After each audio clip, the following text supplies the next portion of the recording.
best of 2021. It's been a difficult and generally tumultuous year. Almost as always, in the sort of cracks and crevices of day-to-day life, there are beautiful, shining diamonds of albums. And I just want to share my picks with you all. First off, though, before I do the top 10, I'm just going to shout out 5 albums that I thought were good and generally worth your time, but they don't make the list because there's only 10 spots, so gotta get rid of something. Yeah, let's give a quick shout out to Hiatus Coyote. Shout out Hiatus Coyote, Mood Valiant. I thought this is a solid return. A couple of highlights from here: Get Sun and Red Room. Nez. This is Nas, King's Disease 2 forward sort of Nas album he's put out in a long time. Highlight for me is Death Row East and Rare. Japanese Breakfast. Japanese Breakfast, Jubilee. This probably would have made the top 10, but I was struggling because she's done a tremendous job. All the production on it is very warm and inviting, and there's a lot of really passionate lyrics and vocals that I like a lot. My favorites are Be Sweet and Slide Tackle. But I'm gonna be butt ass naked so the wind could just be hitting my balls and shit. Hey, bro, watch your jet. Watch your jet, bro. Watch your. Little Sims. Little Sims, Sometimes I Might Be Introvert. This is a great album. It's a little bit sprawling for me. I know some people would be really into that, taking on multiple styles and sort of mixing and matching in a way that really works for her. A couple of my favorites off this album are Protect My Energy and Point and Kill with the feature from Obongier. Look, it's Weezer. And then finally, this is a little bit of a surprise for me. I didn't think I would like this album as much as I did, nor would I see it getting put on a list, but OK Human by Weezer was an incredibly delightful sort of Baroque pop, chamber pop album. Rivers Cuomo's sort of penchant for writing just really solid hooks and kind of having you hold on to each track. But it's a good one, and I'm kind of surprised that Weezer, this late in the game, is still able to kind of do this stuff. But you know, it's Weezer, so either you hate him or you don't, or you like him. I honestly think this album's probably just worth checking out. Highlights for me are All My Favorite Songs and Bird with a Broken Wing. I'm over here now at number 10, Brockhampton Roadrunner. What can I say? The boys, they're back. With a banger opening buzz cut with guest Danny Brown ripping verses to the pop hook monster Count on Me, and then also the dour sort of sad rapping, dark twisted fantasy-esque What's the Occasion. The group is firing on all cylinders. They're not reinventing themselves, but I don't really think they have to. It plays to all their strengths and it works pretty well. Jasmine Sullivan, Hotels. Can you fuck your way out of pain?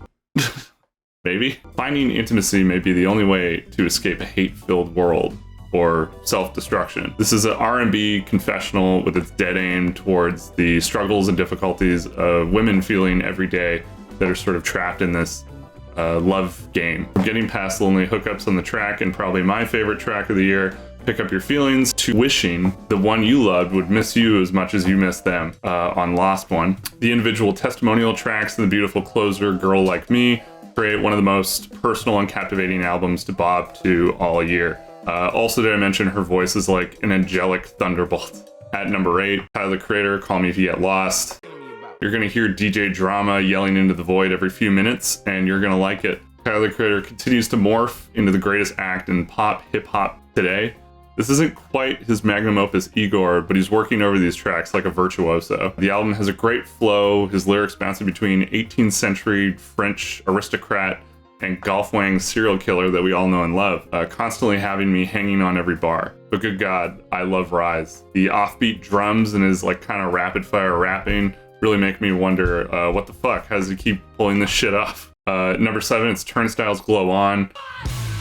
If you wanted a hardcore post-punk album this year, this is the one. This thing kicks like a mule in a sweaty club with more thrashing than a killer whale on a beach. To me, it plays a perfect balance between hook-filled riffs and angsty kind of cry. Mystery and Blackout are an incredible kind of 1-2 punch, but the real surprise here, for me anyways, was the dream pop track, Underwater Boy, which plays like a surfer boy emo track. This is incredible stuff.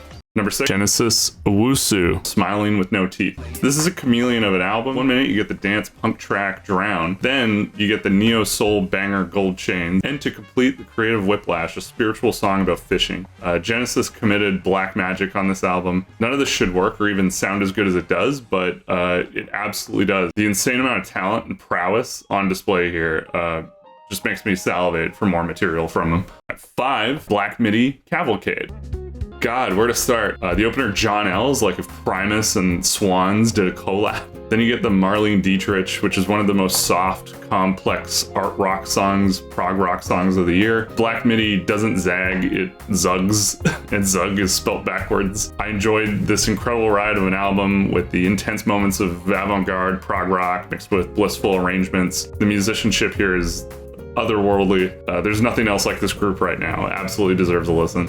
At number 4, it's Injury Reserve, By the Time I Get to Phoenix. After the passing of member Stepa Grog's, rapper Richie with a T, and producer Parker Corey created a dark, harrowing, experimental atom bomb of an album. By the Time I Get to Phoenix sounds alien, anxious, distant, and self-destructive. Tracks like the brooding Ground Zero and Sister 5G putting up towers everywhere. While the electric monster Superman, that the chorus trapped in your skull just kind of rattling around in there, picking at your brain. Knees is probably my favorite here, and it's probably one of the best tracks of the year. It's sort of a defeatist anthem about trying to grow when you can't grow no more. There's nothing else like this album. This is the rap experimental project of the year that if you're interested, you should absolutely listen to. And I hope they're doing all right. I hope they're doing well. At number 3, Black Country New Roads for the first time.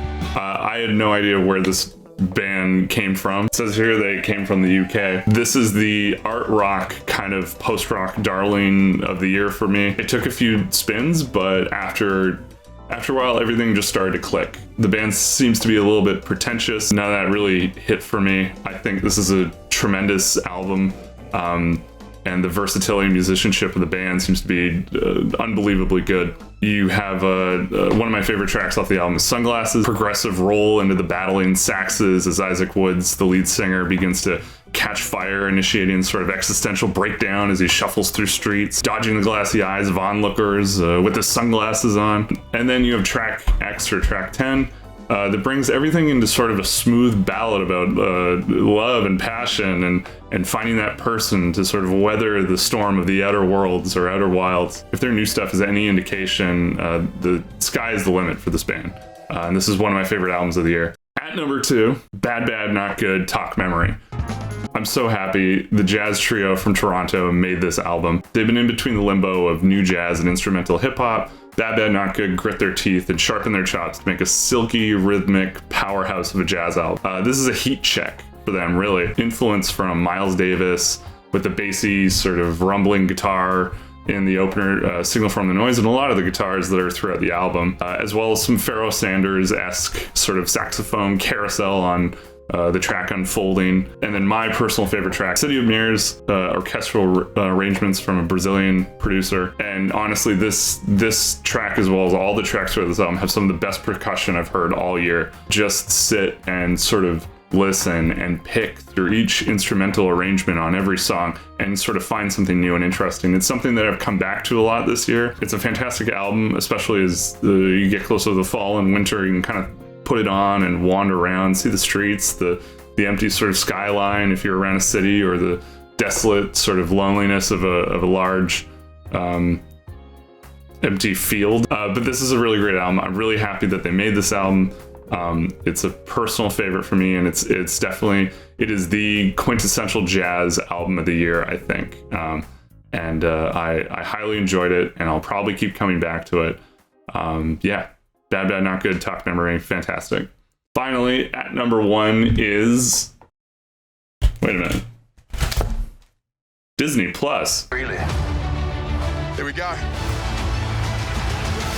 The end of one era. Time for father-son bonding. No, that can't be right. At number 1 is Magdalena Bay, Mercurial World. I don't think this album will be number 1 on many lists this year, but for me, it has to be. This is the album I've come back to most since it dropped in October. The duo, originally part of prog rock outfit Micah Tenenbaum, whose warm, playful vocals carry this whole album musically from a lyrical standpoint, and the show-stopping production from Matthew Lewin made a magical debut that completely blew me away. Every track on this album had me locked in. The prog journey of Mercurial World, the smooth transition from Dawning of the Seasons to Secrets Your Fire, the lonely ballad of Cherry, the sing-song Hysterical Us, the pummeling off-beat grooves of Dreamcatcher, hooks, wall of sound, heart-melting vocals, and not willing to take themselves super seriously. This is kind of everything I could have wanted from this type of album that I didn't even really knew I wanted. I would argue that this is not just the greatest synth pop album this year. This is one of the greatest synth pop albums of all time. I highly recommend it to anybody who's interested in that sort of genre music, but also just it's a good time. It's a good fucking time. So that's number 1. That's the list. Merry Christmas. Happy birthday, Jesus. So long.